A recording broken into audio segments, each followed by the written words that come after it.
Hi friends. I'm procrastinating and I feel like doo-doo. So today I'm going to read you one of my favorite childhood books, The Man on the Moon and the Hot Air Balloon by David Delmare. You're welcome. Also, shout out to the person who left the comment about my awful mic quality yesterday. That's what you get. I ordered one of those like tiny mics, so I'm hoping that the sound quality is a bit better. Just wait. I'll get my shit together. I promise. I promise. Anyway, I'm gonna read this to you, and I'm using my headphones, so I'm hoping the sound quality is just like a little bit better. While I do my little like book reading. Uh, I will read the little inside flap so you have an idea of what's going on. The moon has disappeared, and Winston Smith, having waited in vain for its return, decides that something must be done. Together with Sebastian K. Caruso, just the man for the job, Winston builds a vessel out of an old ship to which he attaches a hot air balloon made from pantaloons, sheets from his bed, and sealing wax. They name their vessel Polaris after the brightest star and set out to meet the moon. Winston and Sebastian have an exciting and eventful journey. Have an exciting and eventful journey through space in gorgeous galaxies until they finally reach the moon's golden palace. Here they discover the cause of the problem. The moon is I'll fix it. My mom used to have like a cadence when she would read. So I'm trying to like. I'm not doing a very good job, but I'm trying.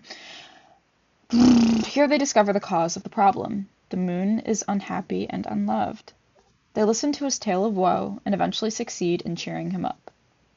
Triumphant, the travelers return to Earth with the moon shining in the night sky and their secret safe. This delightful poem, written and beautifully illustrated by the fantasy artist David Delmare, will appeal to adults and children alike. Copyright says this book was produced in 1995 in Great Britain, printed in Italy. So, Sebastian, as mentioned in the little inside flap, and that is Winston, good old Winston Smith. So yeah, I won't torture you with the British accent through the whole thing. I may put it on a few times for fun, but I won't do it the entire time. But I will show you the pictures, so here we go. So exciting. In London, I'm already butchering it. Give me a minute. I'm okay. I got it. Trust. Oh. In London town, long years ago, old Winston Smith did dwell, a player of the violin, astronomer as well. One morning thumbing through the news, he read with some dismay, the headline in the largest type, "The moon has gone away." So Winston waited for the dusk, then pulled the curtains wide. He checked his charts, the time was right, but the moon had gone to hide. As weeks passed by, he watched the sky, and hoped with all his might for crescent, half or waning moon, but the moon was not in sight. So that's Winston, his little bunny servant, I guess, his little butler. Painting of him when he was a little lad. And each page has like a little drawing in the corner. I think that's really cute. It's kind of reminiscent of vaguely illuminated manuscripts for me, or just like the kind of storytelling that has like lots of things around the borders and stuff. Okay. This can't go on, he said aloud. Something must be done. So he kept awake throughout the night, hoping. I said that. Yes, I did. Hoping an idea would come. At last, as dawn rose in the sky, he sprang up from his chair. I know, he said. I'll build a ship. That's not what he said. He cried. He exclaimed. He sprang up from his chair. I know, he cried. I'll build a ship to sail it into the air. An air balloon with steam and fire will carry us past the stars. We'll land upon the moon, and then the solution will be ours. I'll need some help, of course, he said, and I know just the man. Sebastian K. Caruso will help me with my plan. Sebastian, again. That's good old Sebastian. This is the little... Oop.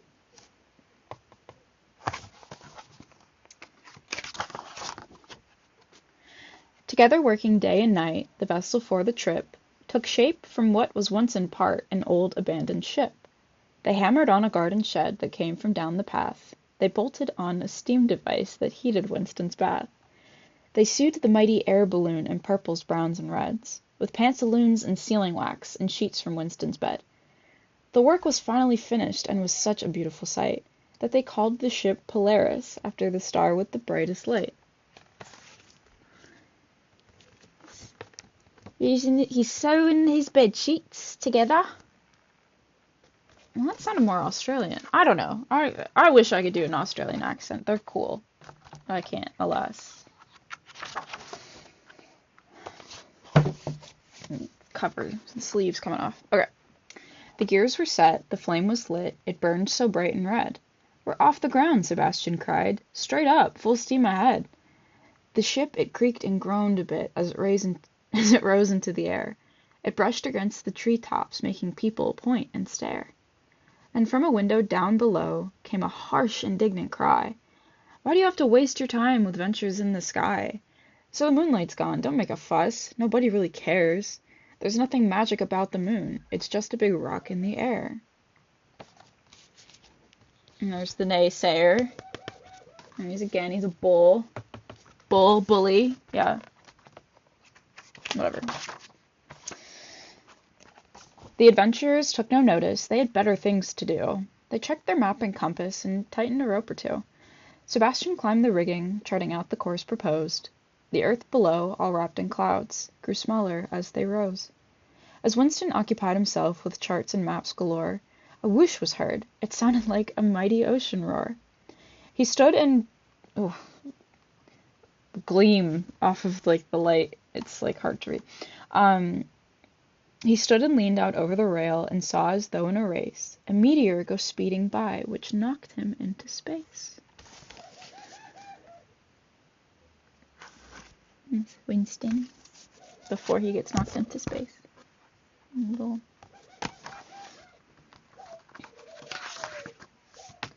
two-page spread, double-page spread. Let's see. Everyone's watching.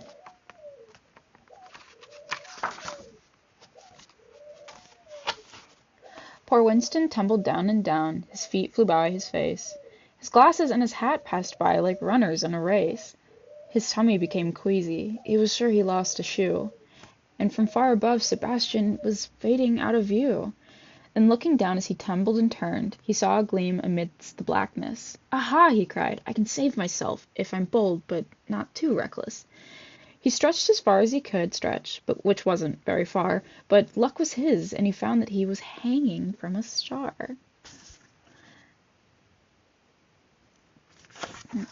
Sebastian worried about his friend. These paintings, as a kid, genuinely used to scare me. I'm not going to say that these are realistic, like hyper-realism or anything, but they're definitely a lot less cartoony than I would safely say most children's books. So I loved this book, but it also kind of scared me before bed, and I liked that. He caught his glasses and his hat as they went whistling by. He kept a grip as best he could, suspended in the sky. His arm reached out to catch the shoe, straining for all he was worth, but he could not quite grasp it as it descended to the earth. Then up above he heard the sound of steam machines and fire. "I'll rescue you," Sebastian called, "before both your arms tire." Sebastian quickly grabbed the anchor and tied it to a rope. Slow but sure he lowered it down to Winston's reaching grope. This is my favorite page of the book, or one of them anyway. And there's his shoe. That will come up later, promise. Sebastian hoisted Winston up and secured him on the ship. He gave him some replacement shoes to help him on the trip. He made him tea and buttered toast and sat him in a chair. "You rest a bit, my dear old friend, for soon we will be there." Then came a drip, a splash, a stream, cascading sheets of white. "The Milky Way," Sebastian cried, "a waterfall of light." The ship passed through the Milky Falls, and on the other side, a galaxy of constellations played before their eyes. Also another favorite page of mine. A nice friend, making him buttered toast and tea, and he's just like, you sit there and relax. Good guy. Another awesome double page spread. It's just so beautiful.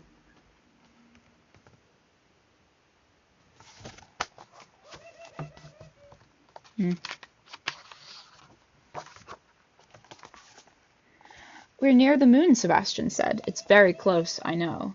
He called out to the archer, and the archer drew his bow. He fired off an arrow that exploded like a rocket. Just follow that, and you'll soon have some moonstones in your pocket. The swiftly flying arrow streamed out its stardust tail and led the bold adventurers as sure as any trail. They scrambled down the ladder and reached the ground below. The castle with its telescope must be where we need to go. It's them going down the rope, and it's the archer, the constellation.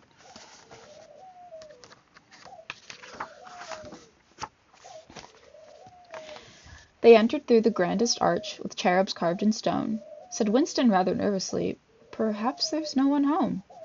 They tiptoed down a corridor, then turned around a bend, to see a face all framed in stars. They'd reached their journey's end. The moon looked sad and miserable, a tear ran down his cheek. He did not greet or welcome them, he did not smile or speak. Sebastian stepped up to him, and bowed politely low. "Dear moon," he said, "to earth you're dark, please tell us why that's so." And there's the moon. Dead.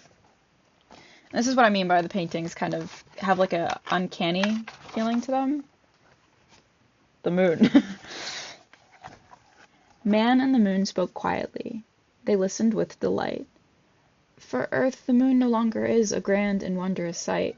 From here I watch the world below, and to my great dismay, I see the magic of the moon has slowly slipped away. Then from his case old Winston drew an instrument so dear. "Sir, if I may, I'd like to play a song that you should hear."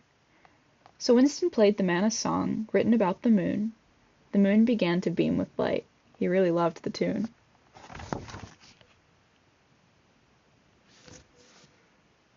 Here's Winston.